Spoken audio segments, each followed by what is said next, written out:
family, Chef Greg here with you. Today we got another Boston butt. We're going to flavor this a little differently. We're going to marinate this up. We're going to do some really nice carnitas for tacos tomorrow. So we're going to do a little cheat. We bought some mojo. You can make it yourself. It's orange juice, lemon juice, lime juice, some citrus oil, a little bit of spices, cumin. It's a really good one in there too. But take the cheat, buy it. Tastes delicious.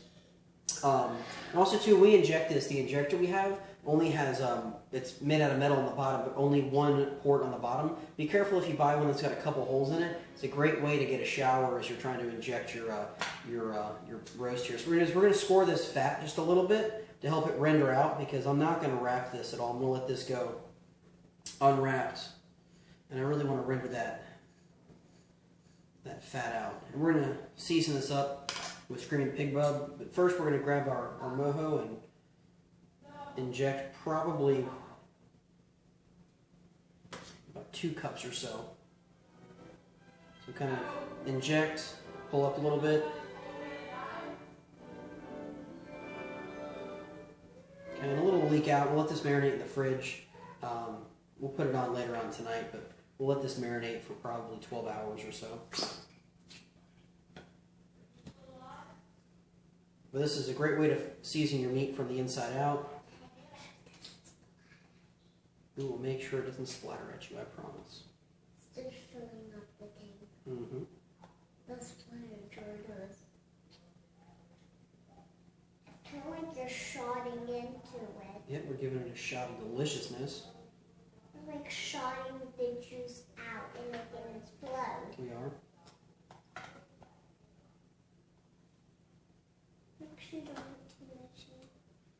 And be careful around that bone too. You can get some good flavor in there, but It's doing that. Why and if it leaks out a little bit, don't worry, it'll marinate the bottom of the roast.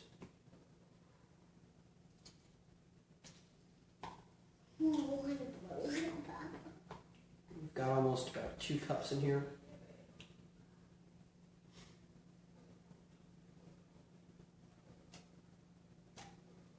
More on the outside. If not, pull all of it. Mm-hmm. Does that like you're taking shots? It's like we're taking shots. Yeah. Those are a lot of holes. Mm-hmm. Do one more round around the outside.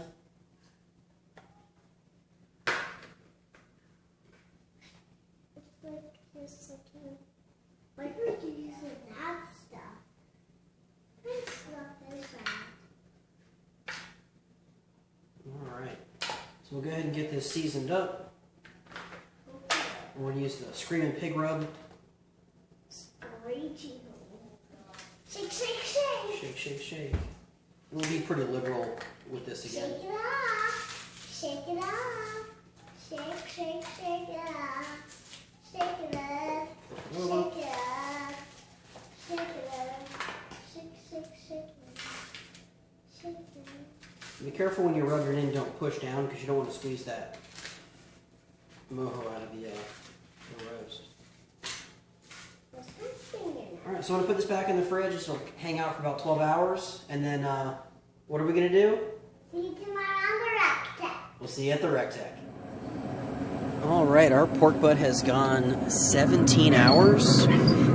Internal of 203 degrees. I'm going to get it put in this metal pan here, because I'm going to cook up some onions and jalapenos and add a little more marinade in there. And then we'll shred this later on. So I'm going to get this wrapped up here in this pan. And this is going to go for a little rest for probably 2 hours. That's why I like using the grill mat for moving these around. It makes it so easy. This thing is buttery soft. So I'm going to get this wrapped up, and then look how delicious that looks. Tasty. Alright, so we've put our pork butt in the cold box, turned our heat up to 325, and I've got 2 nice sized onions, a bell pepper, and I've cut them kind of big. I'm going to let these cook for a while, and some of that mojo sauce again. I'm going to let this almost, if you will confit and simmer away, because when we pull the pork, we're going to mix these onions and peppers into the pork. So we'll let this go for probably about an hour or so, and at that time we'll be able to pull our pork. Alright, so I went ahead and put our onions and peppers on a sear kit to kind of color them up. We'll let that go for about 20 minutes or so, and then we'll go ahead and pull our pork. It's been resting for about an hour and a half.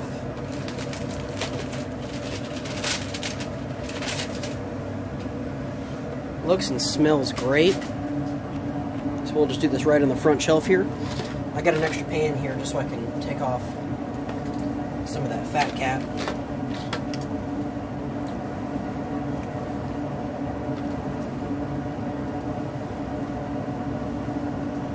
See how delicious and tender that meat is. I won't get rid of all of that.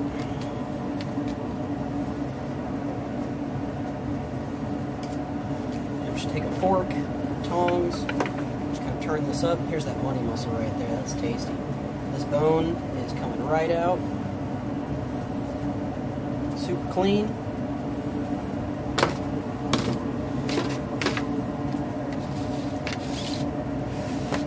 And I'm just going to kind of give it a couple pull with the tongs.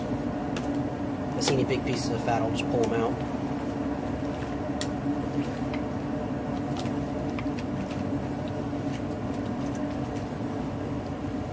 Pick up some of the cumin I'm smelling.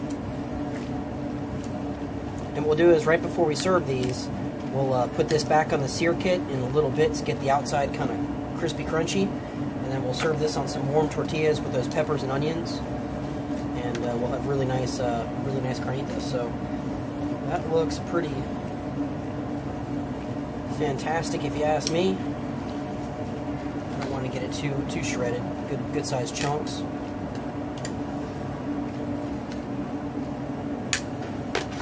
Taste here.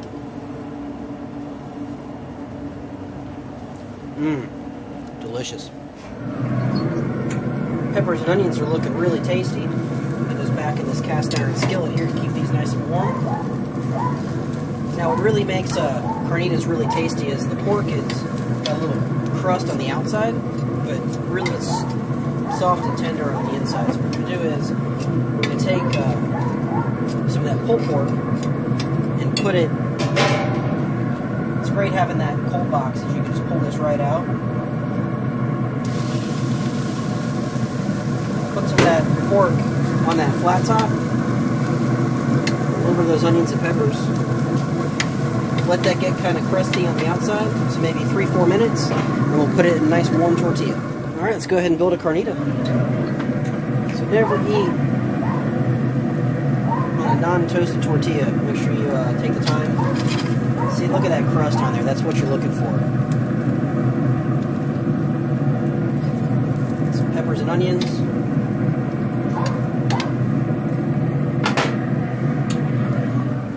Make sure you get some queso fresco. Nice Hispanic crumbling cheese. A little guac. Some nice fresh cilantro. And to bring out all those flavors in there, nice squeeze of lime. And that right there is going to be a delicious pork carnita.